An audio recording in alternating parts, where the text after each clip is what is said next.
diena, sveikuolių šaunuolių konkurso dalyviai.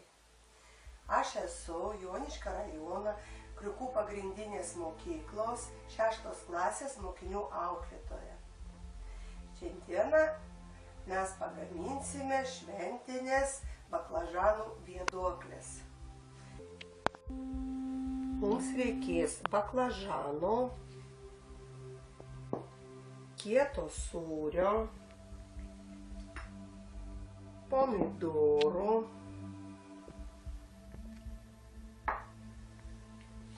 citrinų, česnako, pipirų ir druskos. Baklažanus supjaustysim plokštelėmis. Neperpjaunant iki galo.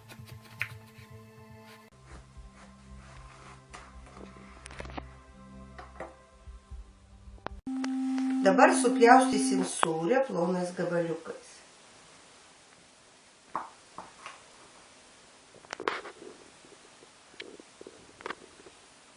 Pomidorą pjaustysim griežinėliais.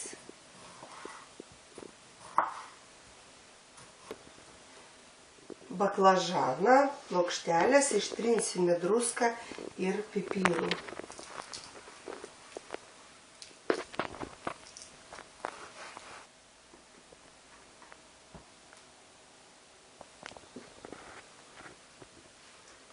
Dabar tarp plokštelių sudėsime gabaliukus sūrio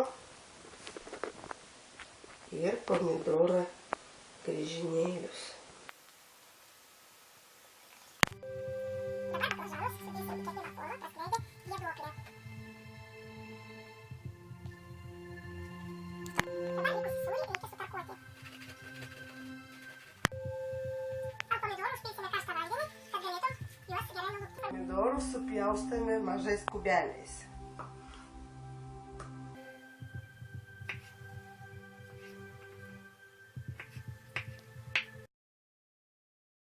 Dabar padažą užpilsime ant baklažanų.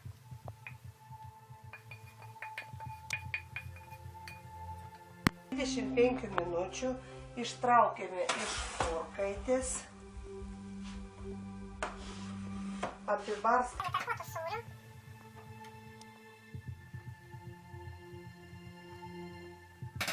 Ir įdedam į orkaitę dar 5 minutės.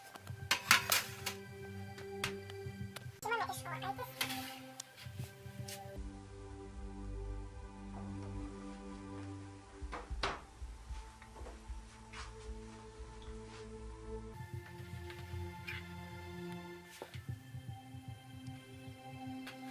Papuošėme truputį žolynais.